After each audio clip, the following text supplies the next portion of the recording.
right, let's do. Let's talk about Edward Snowden really quick. Uh, if you're watching this on YouTube or you're listening on the podcast, make sure to check out earlier in the show, or as a separate YouTube video we'll upload on YouTube.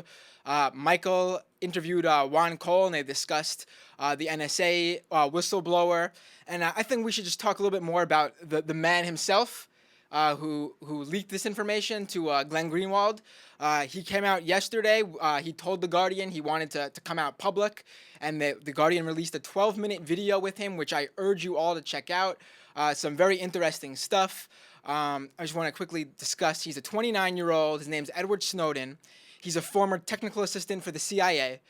He didn't finish high school, but he received his GED, and he joined the Army in 2003.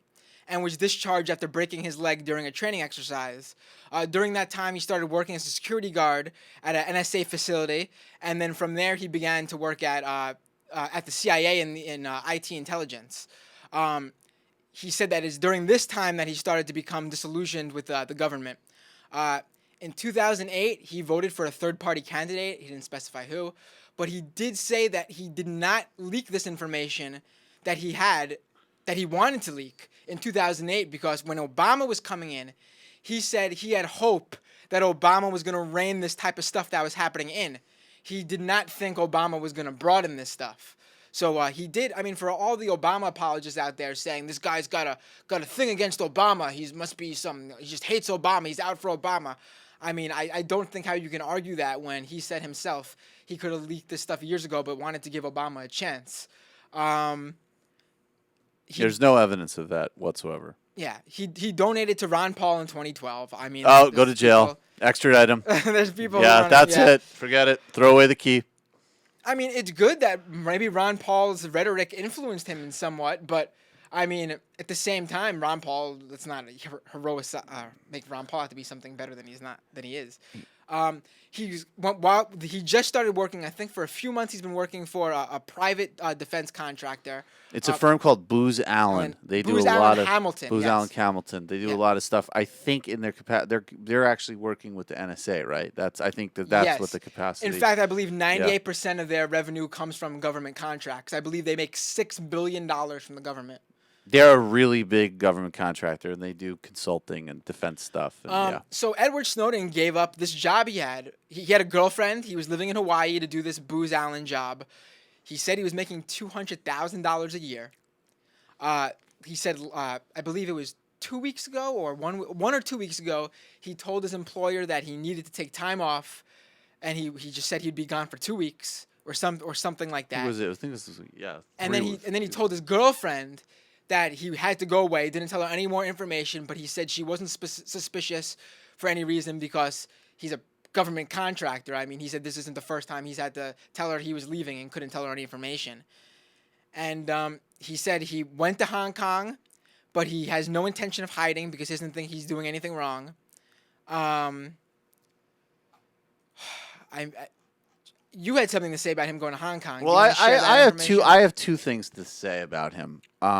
One is I think we'll learn more about him, and what kind of. He said he chose Hong Kong because, quote, they have a spirited commitment to free speech and the right of political dissent. Yeah, that is ludicrous. I mean, I don't know true why. And false. True and false. Very false. I mean, this is definitely a place where you could certainly the authorities in Hong Kong can tap your phones and have sorts of things. In Hong Kong, they're a sovereign. They're not considered a sovereign nation because they're ruled by China ultimately. It's one. But it's something. But it's sort of separated in terms of their legal system.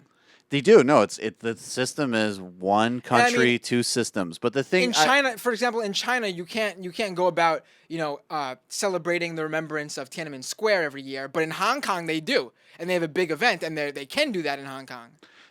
There is obviously more civil liberties in Hong Kong than in China. That doesn't mean that Hong Kong has more civil liberties in the United States or Western Europe. No, I know, I think the I'm point. I'm talking in terms of people saying Hong Kong is China when it is sort of, but isn't. Oh, sort of. If people are saying that Hong Kong is exactly like the rest of mainland China, that's false. But the thing I would say that's here's my questions about him.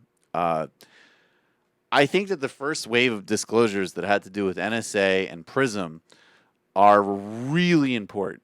I don't think that can be overstated, and I'm actually concerned that people might end up ignoring them, frankly, and just not taking them seriously. But I think these things are a really big deal, and I think I loved what Professor Cole said, even just about the very premise of this type of approach to counterterrorism. Even its efficacy is really questionable. But then this guy Snowden leaked this cyber warfare list to Greenwald as well. That's, to me, is a completely different type of leak. Now, I don't want to get into the argument about whether Michael thinks this guy may be working for... Well, that's not what I'm saying. What I'm saying is this. So there's one thing to just table aside. Is the cyber warfare leaks? All right, so what Michael is saying is the NSA, the Verizon phone call leak, and the Prism leak, which is the one where Google, Yahoo, and these other tech giants are working hand in hand with making sure the government gets the information they need.